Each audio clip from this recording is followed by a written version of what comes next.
Madam నమస్తే. నమస్తే. Madam Mumbai heroine Jethwani కేసులో అనేక మలుపులు. చివరిగా ఆ అమ్మాయి పాపం తను ఎదుర్కొన్న లైంగిక వేధింపుల కోసం కేసు పెడితే, ఆ అమ్మాయి పైనే కేసులు పెట్టి వేధించారని తెలుస్తోంది. అసలేంటి మేడం ఈ కేసులో లోతుగా వెళ్తే అసలు ఈ కేసు గురించి ఏంటి సమాచారం ఏంటి? ఇప్పుడు ఈ అమ్మాయి బాగా చదువుకుంటున్న అమ్మాయి. పీహెచ్‌డీ కూడా చేస్తుంది ఆ అమ్మాయి. కానీ ప్యాషన్ కొద్దీ మోడలింగ్ చేస్తుంది. సినిమా అవకాశాల కోసం కూడా చూసుండొచ్చు. ఆ అమ్మాయి తండ్రి ఆర్మీ ఆఫీసర్ రిటైర్డు. అంటే నేవీలో. తల్లి రిజర్వ్ బ్యాంక్ ఎంప్లాయీ. మరి మోడలింగ్ చేసే ఉద్దేశం ఆ అమ్మాయికి ఉంది అంటే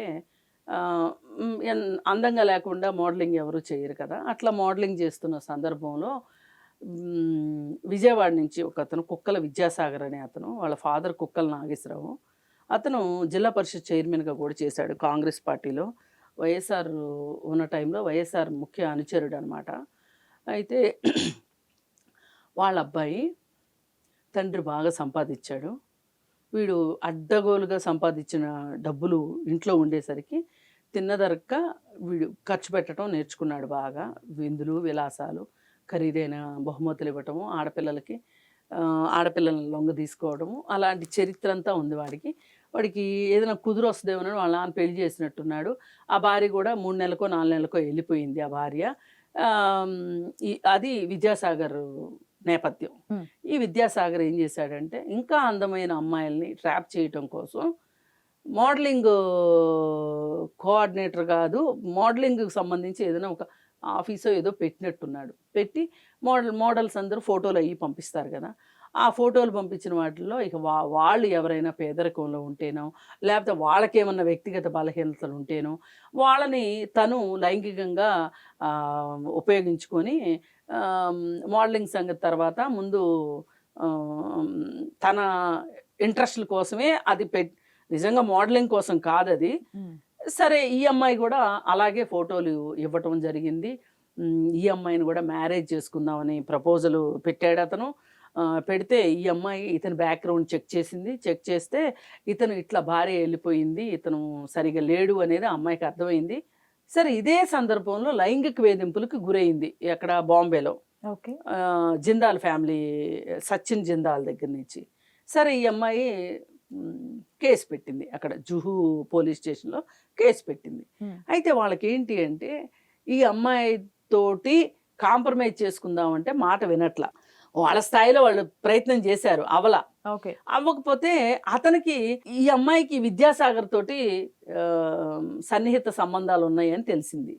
అసలు ఈ విద్యాసాగర్ ఎవరు అంటే ఆంధ్రప్రదేశ్ వైసీపీ పార్టీలో ఇతను కూడా కండవాలు వేసుకుని తిరిగిన అతనే అనేది అర్థమైపోయింది.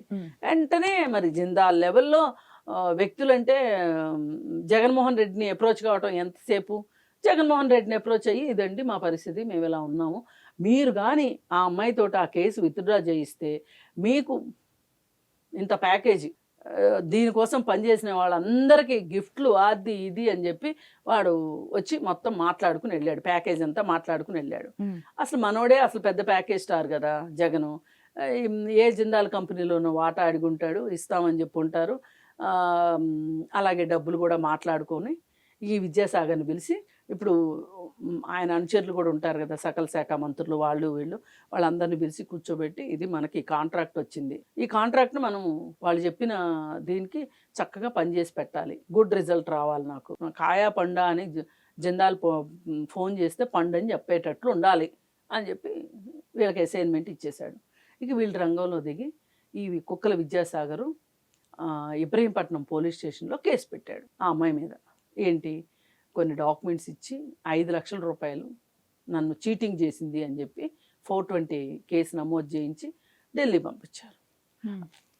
కేసు పెడితే పోలీసులు పని కట్టుకుని ఒక టెర్రరిస్ట్ని తీసుకురావడానికి వెళ్ళినంత లెవెల్లో బాంబే వెళ్ళిపోయారు. ఫ్లైట్లో వెళ్ళి అక్కడ ఒక హోటల్ రూమ్ తీసుకొని, ఇవన్నీ ప్రభుత్వ ఖర్చులే సుమా, బాంబేలో రూమ్ తీసుకుని, బాంబేలో రూమ్ అంటే మీకు తెలియదు కాదుగా, హోటల్ రూమ్ అంటే ఎంత ఖరీదు ఉంటుందో, అక్కడ అమ్మాయిని పిలిపించి ఆ అమ్మాయితో సెటిల్మెంట్ చేద్దామని చూశారు. ఆ అమ్మాయి వినకపోయేసరికి ఇక ఆ అమ్మాయిని ఈ ఇబ్రహీంపట్నం కేసు చూపించి పట్టుకొచ్చారు. అమ్మాయిని పట్టుకొచ్చిన వాళ్ళు వెంటనే పోలీస్ స్టేషన్కి పిలిచి కూర్చోబెట్టి మాట్లాడి ఆమె తప్పు ఒప్పుకోకపోతే ఆమెను అరెస్ట్ చేసి సాయంత్రం 6 గంటల లోపు కోర్టులో ప్రొడ్యూస్ చేయాలి. ఇది విధానం. 6 గంటల తర్వాత మహిళని పోలీస్ స్టేషన్లో ఉంచడానికి వీల్లేదు. ఒకవేళ కోర్టు టైం అయిపోతే మ్యాజిస్ట్రేట్ ఇంటికి వెళ్ళైనా సరే ఆ అమ్మాయిని ప్రొడ్యూస్ చేయాలి. ఇది విధానం. అయితే వీళ్ళు 18 రోజుల పాటు అక్కడ ఇబ్రహీంపట్నంలోని వీటీపీఎస్ గెస్ట్ హౌస్ ఉంటుంది. ఆ గెస్ట్ హౌస్లో ఉంచారు. ఉంచి ఆ అమ్మాయిని ప్రైవేట్ విచారణ చేశారు. ప్రైవేట్ విచారణ చేసి ఆ అమ్మాయి లొంగకపోయేసరికి కోర్టులో ప్రొడ్యూస్ చేసి కోర్టు ఆ అమ్మాయికి రిమాండ్ విధిస్తే రిమాండ్కి వెళ్ళిన తర్వాత ఇక ఆ అమ్మాయి ఆలోచించుకుని ఆ అమ్మాయినే కాదు ఆ అమ్మాయి వాళ్ళ అమ్మని వాళ్ళ నాన్నని అందరినీ హింసించడం వీళ్ళు. పైగా ఆ అమ్మాయికి దేశంలో చాలా చోట్ల ఆ అమ్మాయి మీద కేసులు పెట్టించి అలాగే ఆ అమ్మాయి అకౌంట్లన్నీ సీజ్ చేసి వాళ్ళ డే టు డే ఎక్స్పెన్సెస్ కూడా ఎవరి దగ్గర అప్పు చేసుకునేలాగా చేసి ఇవన్నీ చేశారు. చేస్తే ఇక అప్పుడు ఆ అమ్మాయికి అర్థమైపోయింది, తత్వం బోధపడి నేను ఆ కేసు విత్డ్రా చేసుకుంటానని చెప్పి ఆ అమ్మాయి కేసు బాంబేకి వెళ్ళి కేసు విత్డ్రా చేసుకుంటానంటేనే ఆ అమ్మాయిని విడుదల చేశారు. వెళ్ళింది, కేసు విత్డ్రా చేసుకుంది. కానీ ఇక్కడ అసలు ఐరనీ ఏంటి అంటే ఈ కేసులో ఆ అమ్మాయి మీద పెట్టిన కేసులు విత్డ్రా చేసుకోవాలి. ఈ మధ్య కాలంలో ఈ కుక్కల విద్యాసాగర్ అనేవాడు ఆ అమ్మాయిని వేధించడం ఎలా వేధించాడంటే వీడి న్యూడ్ ఫోటోలు ఆ అమ్మాయికి పంపించడం వాట్సాప్లో. ఆ అమ్మాయి చెప్తుంది 6 నెలల పాటు నేను ఎంత హింసకి గురయ్యాను, 6 నెలల పాటు నేను నిద్రపోలేదంటే నమ్మండి అని ఆ అమ్మాయి వెక్కి వెక్కి ఏడుస్తుంటే ప్రసన్న అసలు కరగని వాళ్ళు ఉండరు, అంత బాధపడిపోతుంది. అసలు ఆ కష్టం ఎవరికి రాకూడదు. అలాంటి కష్టం అనుభవించిన వాళ్ళకే తెలుస్తుంది. దొంగ కేసులు పెట్టించుకుని కుటుంబాలు బాధపడి ఇలాంటి సందర్భం నాకు కూడా ఎదురైంది ఒకసారి. గడ్డి తినే పోలీసులు ఉంటే, మోసం చేసే మనుషులు ఉంటే ఇట్లాంటివి సాధ్యం అవుతాయి.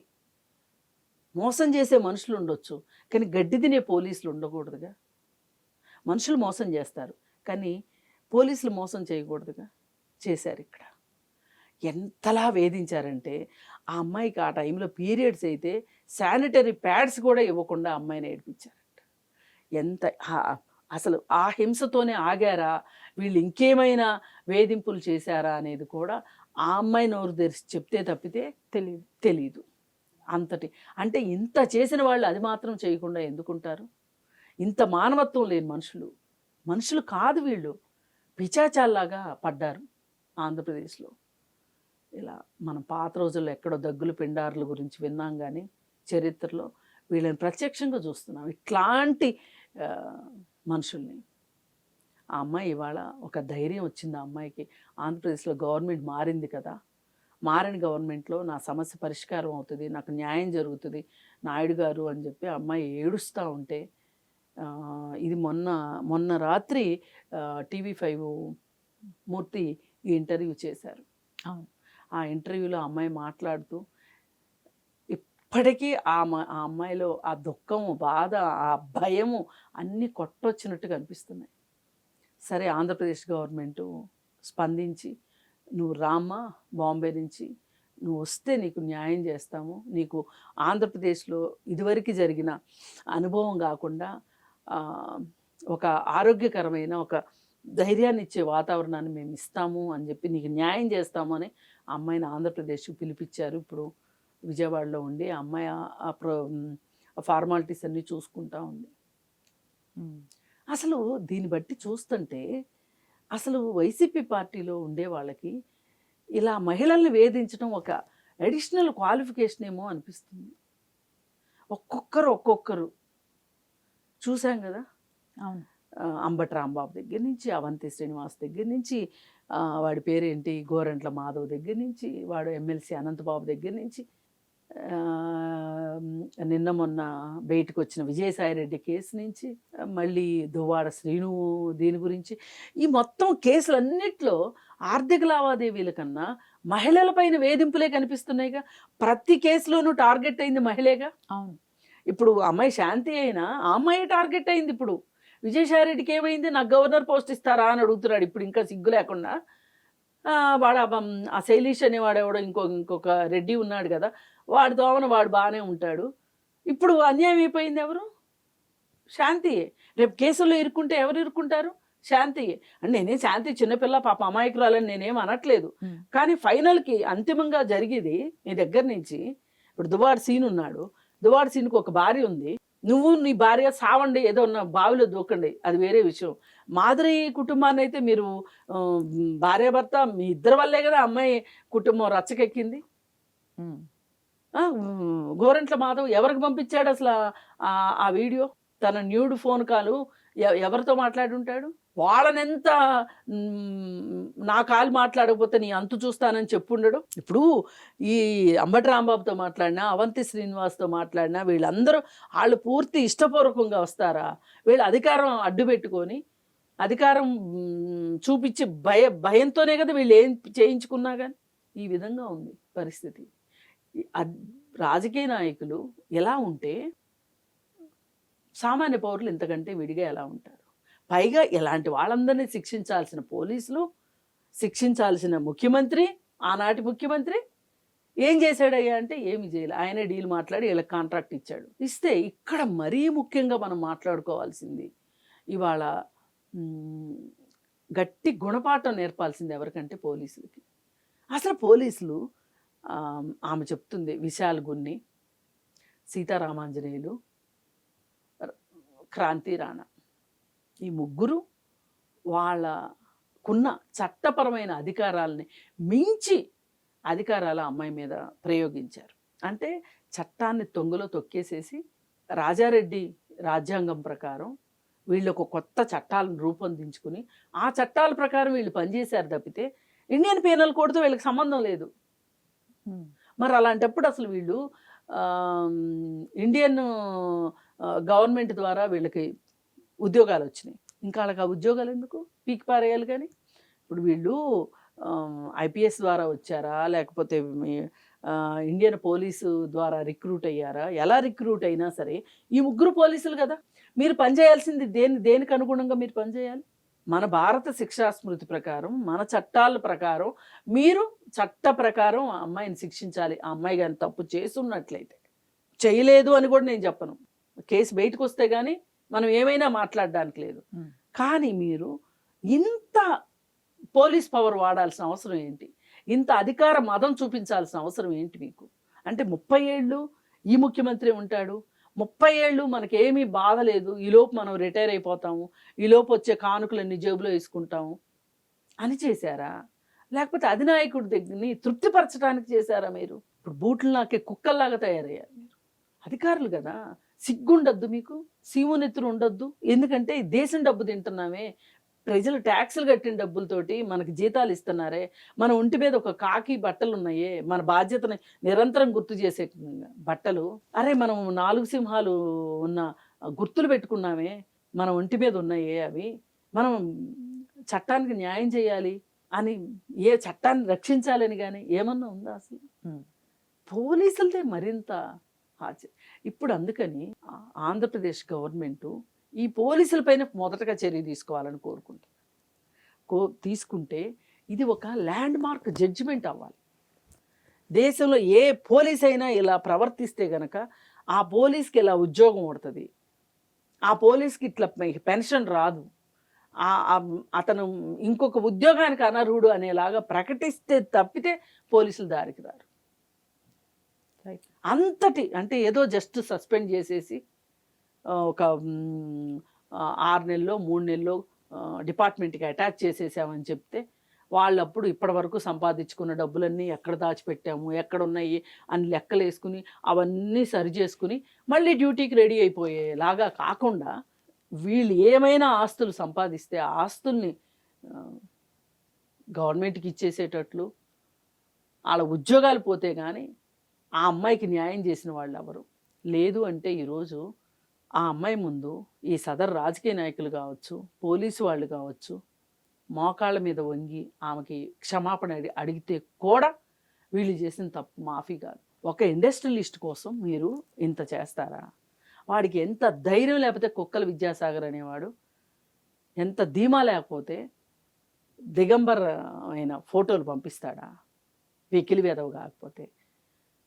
వాడిని అసలు బెయిల్ ఇవ్వని సెక్షన్స్ పెట్టి లోపల పెట్టాలి కొన్ని రోజులు, అప్పుడు కానీ బుద్ధి రాదు. ఇలాంటి యాక్షన్స్ తీసుకుంటే ఎవరైనా ఇలాంటి పనులు చేద్దాము అనుకునే వాళ్ళకి ఇది ఒక హెచ్చరికగా కనిపిస్తుంది. లేదు అనుకుంటే చేసేవాళ్ళు చేస్తూ ఉంటారు, బాధలు పడేవాళ్ళు బాధలు పడుతూ ఉంటారు. అసలు ఎన్ని చట్ట ఉల్లంఘనలకు పాల్పడ్డారంటే అసలు ఆ ఇబ్రహీంపట్నం పోలీస్ స్టేషన్లోనే ఆ కేసు పెట్టి ఆ పరిదే కాదు.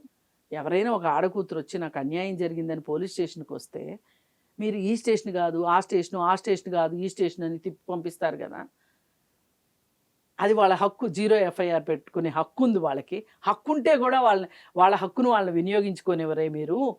మరి మీరెట్లా అసలు ఆ ఇబ్రహీంపట్నం పోలీస్ స్టేషన్లో అంటే అక్కడ ఎలా చెప్తే అలా వినే పోలీస్ ఆఫీసర్ ఉన్నాడనమాట. ముందు ఆ పోలీస్ ఆఫీసర్ని, ఈ పోలీస్ ఆఫీసర్ని, పెద్ద పెద్ద వాళ్ళని, వీళ్ళందరినీ చట్ట ప్రకారం శిక్షిస్తే కానీ, వాళ్ళకి ఉద్యోగాలు ఊడితే కానీ, వాళ్ళకి ఏ కాకి చొక్కా చూసుకుని పొగర పెరిగిందో ఆ కాకి చొక్కాకి దూరం చేస్తే కానీ వాళ్ళకి బుద్ధి జ్ఞానం రాదు. Right madam, thank you.